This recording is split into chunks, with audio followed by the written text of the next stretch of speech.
Hello, Aubrey. How are you today? Excellent, Lindsay. I have discovered something really fun. What have you I'm discovered? curious if you've done this. Netflix now has games. For anyone out there who has Netflix, we discovered there's a games tab and there are all these games, and one of them is Boggle. Have you ever played Boggle? It sounds so familiar, but I don't know what it is. I played it as a kid growing up. It's a grid of letters, and you're competing with someone else to find words. Like the letter tiles have to connect. Oh, And okay. you can now play it with like friends with Netflix. Check it out, guys. It's so fun. Very cool. It's really good it's difficult in a second language. I've Yes. tried to like find Spanish words, French words. It's difficult. So it will be a challenge for you guys to play in English, but definitely good practice, right? Trying to love think that. of vocabulary and how to spell it. But the Yeah. reason I'm asking you that is we got a question about rare advanced vocabulary Okay. and whether or not we should use it on IELTS. And I was thinking about it while playing Boggle because at the end it always shows you the longest word that you could have gotten. And it's always a word I've never heard before that Sure. no one uses. I'm like, I got to Google. What does that mean?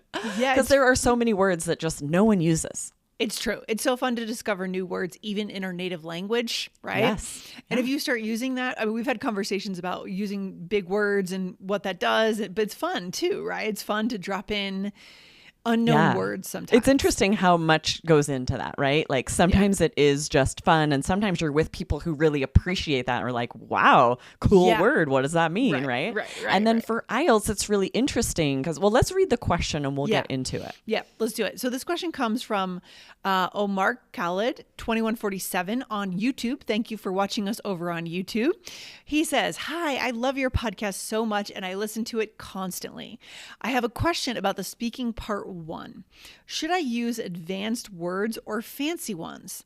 When I use AI to evaluate my answer, it suggests to me hard words that we don't use in everyday life. So I wanted to know if I should learn or start using these words as the AI recommended.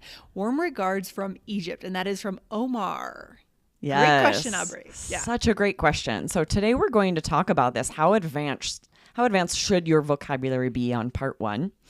And I have a feeling there's a chance that as you heard this question, you thought, wait, using AI to evaluate IELTS speaking answers? That's genius. So we're going to do a follow-up with details about how to do that, how to use AI to boost your scores and get feedback on speaking answers. So be sure to hit follow, and we'll do a follow-up about that. I tested AI a little bit to see what the feedback was and how accurate it was. So Yes. I'm excited for that episode. All right, good. So we're going to get into it then today, guys. Don't forget to hit follow on the show.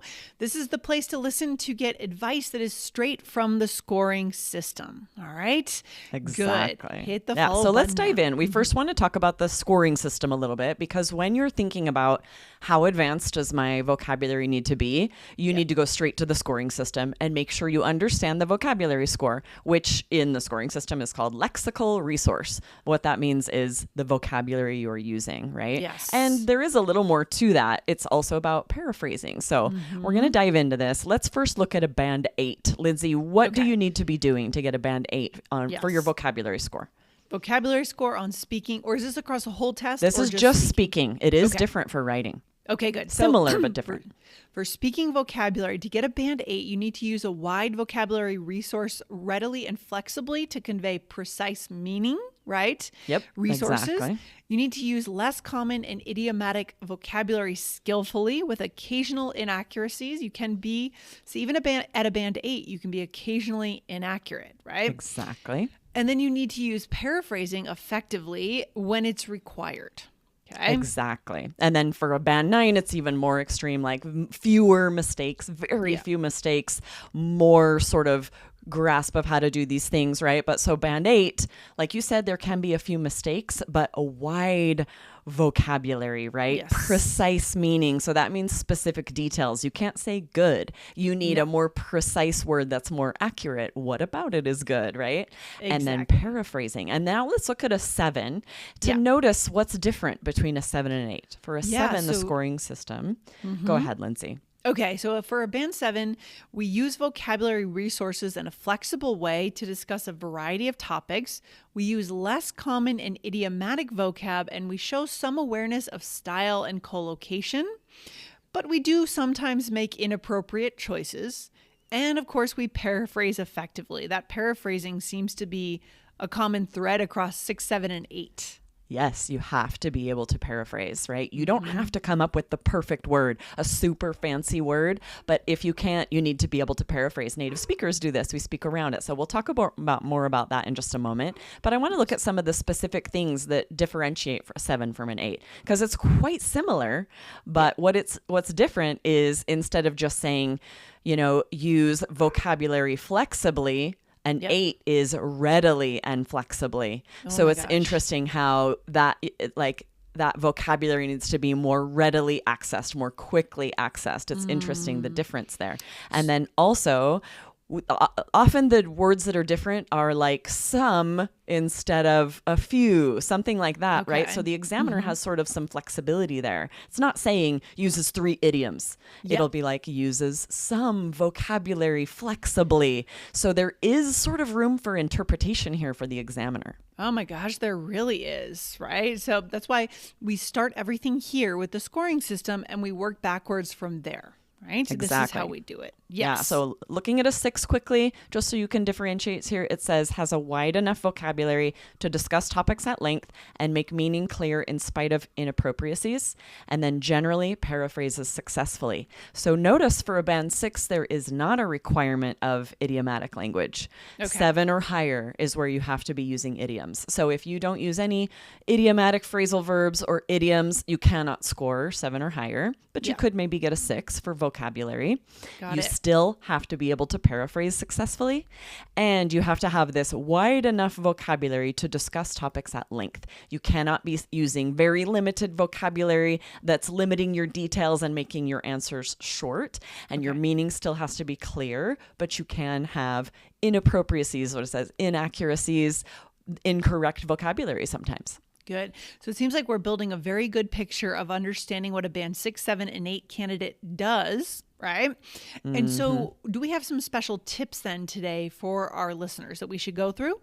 Yes. So we're going to give you 3 tips to hit that 7 or higher, specific things you need to be doing to make sure that you get that score, right? Ideally 8 or a 9 for a vocabulary score, so that can boost, your overall score. So first, yes, you need to use less common vocabulary, but it's interesting, Omar's question, to describe a vocabulary as fancy or, words that we never hear in everyday conversations, you don't need to be learning those. What you do need is less common vocabulary instead of good, bad, nice. Yes. Instead, there are so many words that are less common and more impressive that you need to practice using.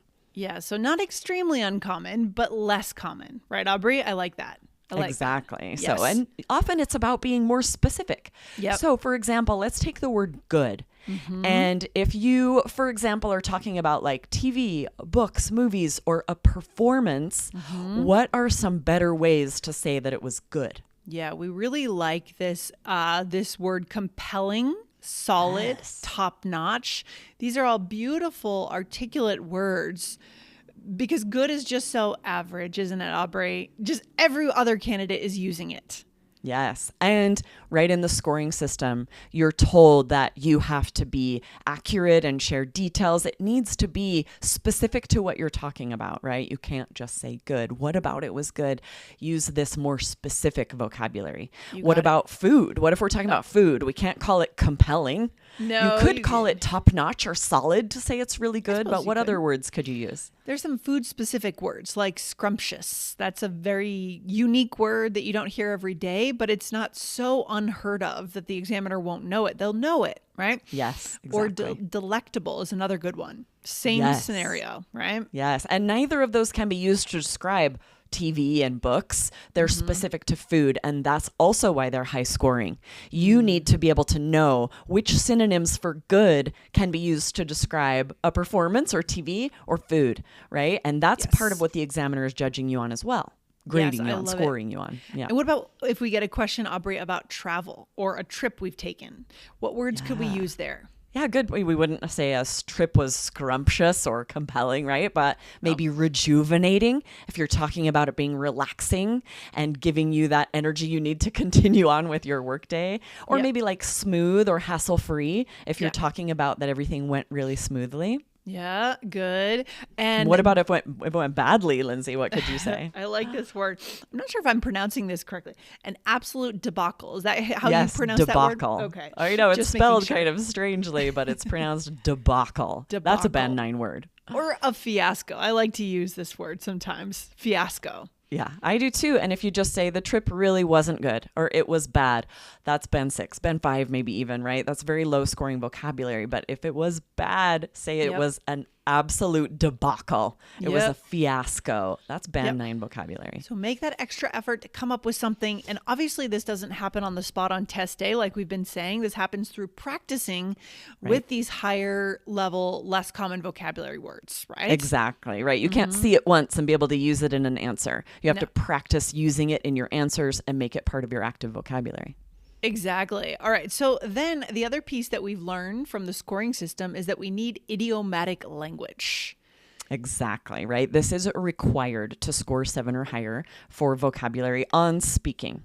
So for example, again with good instead of good, maybe you could use an idiom like more than I bargained for.